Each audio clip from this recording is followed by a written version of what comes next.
Bonjour à tous. Alors, comme promis, chose due, je vais vous expliquer comment se passe une hospitalisation du début à la fin.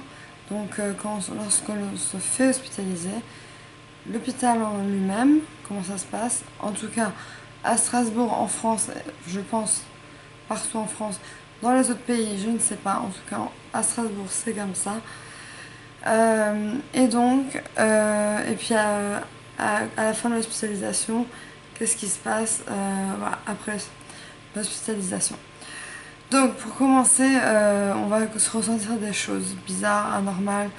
On va voir des choses qui bougent, ou alors on va avoir des idées noires, on va se suicider, ou alors une crise de panique, on n'arrive plus à respirer. Toutes ces choses-là vont nous amener à appeler les urgences ou les urgences psychiatriques. Dans dans les deux cas, on vous amènera, soit on vous enverra une ambulance si personne ne peut vous emmener. Sinon, voilà, donc une ambulance va venir vous chercher, vous amener aux urgences psychiatriques. Et aux urgences psychiatriques, d'abord vous voyez une infirmière ou un infirmier qui prend des informations comme votre adresse, etc., votre numéro de téléphone, pourquoi vous venez, qu'est-ce qui vous arrive, tout, il écrit tout et il le donne au médecin. Le médecin vous appelle et tout ça, ça dure sur des heures. Je précise parce que ça dure des heures. Une fois que vous voyez le médecin, il va voir si c'est si grave qu'il faut être hospitalisé ou tenable et que vous voyez vos petits cas bientôt et vous pouvez se régler ça. Sauf que quand c'est un problème qui traîne depuis un an, comme moi pour les crises de panique, à la fin j'étais à bout et ils m'ont hospitalisé. Donc comment ça se passe Si vous êtes hospitalisé sur place, nous c'est l'hôpital civil. Il y a 4 services. Il y a le service des cas graves. En haut, c'est le service un peu des jeunes, mais c'est pas le service des jeunes, c'est juste ceux qui viennent de par eux-mêmes.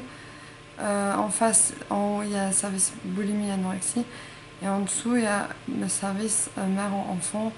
Voilà, mère-nourrisson. Et moi, j'ai fait tous les services sauf boulimique anorexique. Je vais peut-être vous raconter ma première hospitalisation qui était. Il me reste 4 minutes. Waouh, je dois faire vite. En bref, comment ça se passe à l'hôpital? Déjà, vous êtes coupé du monde. Donc, déjà, si vous êtes gravement. Si vous avez des hallucinations, vous êtes vraiment pas bien, vous êtes dans un service fermé. Ça veut dire que vous ne pouvez pas sortir. Le seul endroit où vous pouvez sortir, c'est la cour intérieure. Enfin, la cour, quoi. Nous, c'était horrible parce que à l'hôpital civil, on avait un endroit où on pouvait fumer, mais ça sentait la clope, c'était horrible. Et donc, qu'est-ce qui se passe à ce moment? Et donc, le matin, 8 h, petit-déj, il faut se lever. Les infirmières vous tirent du lit presque pour aller au petit-déj, alors que vous êtes dépressif et que normalement vous vous levez à midi, voire 4 h. Déjà, vous avez la tête dans le coltard. Donc, vous mangez ce petit déjeuner qui, je dois dire, est assez bon parce qu'il y a du pain, de la confiture, du chocolat. Voilà, et vous êtes tous ensemble, vous êtes mélangés avec d'autres gens qui ont des pathologies. Et tout le monde en mange, fume, et puis il y a des activités, parfois on fait des jeux avec les infirmiers, les infirmières. On fume en pause, voilà. Mais bizarrement, c'est relaxant parce que dans la vie de tous les jours, il y a le portable, on est toujours dessus en train d'appeler quelqu'un.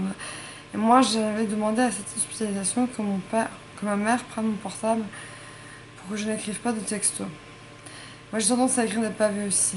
Donc, du coup, je me suis coupée du monde et ça m'a fait du bien. Et on peut rester au lit si on veut toute la journée, dessiner, écrire. Donc, c'est un peu comme enfin, j'exagère quand je dis ça, mais un centre de repos. Mais c'est vrai, et une infirmière m'a dit, pensez à vous. Ne pensez pas aux autres, pensez à vous, à votre corps, votre tête, votre problème. Vous, pensez à vous. Et on me l'avait jamais dit. Donc j'ai pensé à moi. Et dès lors que j'ai pensé à moi, ça a commencé à aller mieux.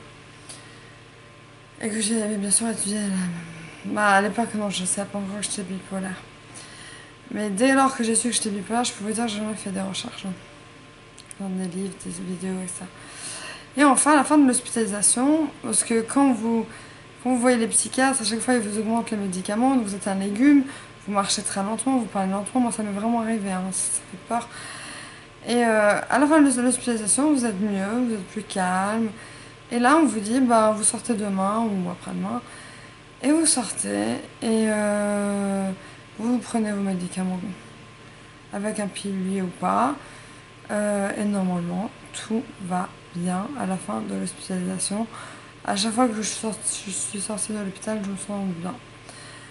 Et là, surtout que j'ai plus de crise de panique, c'est encore mieux. Parce que franchement, la crise de panique, c'est horrible. Donc voilà pour l'hôpital. Alors, il y a toutes sortes de personnes à l'hôpital. On a des borderline, des anorexiques, des boulimiques, des schizophrènes, des gens qui ont des doublements de personnalité, des gens qui entendent des voix, qui ont des hallucinations. Il y a de tout. Mais je dois dire que tout le monde est respectueux de tout le monde. À part ceux qui sont très énervés, qui tapent les murs et qui traitent de connasses. Mais on ignore, on ignore. Ils sont pas dangereux. Il y a plein de gens là exprès pour éviter les conflits. C'est pas comme dans la rue ou si on est à 2h du matin de rentrer chez soi, là on peut rien faire. Enfin. Donc on est surveillé et voilà. Donc l'hôpital, ok, il y a des gens un peu bizarres, mais j'ai eu une autre copine qui a été hospitalisée et ça s'est très bien passé. On se fait même des copines parfois. Donc voilà. Et bon, pour les filles en tout cas, et pour les garçons aussi, là, ils sont des copains, des potes. Donc voilà. C'est juste pour déstigmatiser un peu l'hôpital psy qui est mal vu. Effectivement, oui, il y a des gens bizarres, oui, mais qui sont inoffensifs et qui sont parfois très gentils et très intelligents. Parce que je pense que ceux qui ont les maladies mentales ne sont pas intelligents, mais c'est plutôt l'inverse, ils sont tellement intelligents que voilà. Bisous, j'ai plus de batterie. Bisous.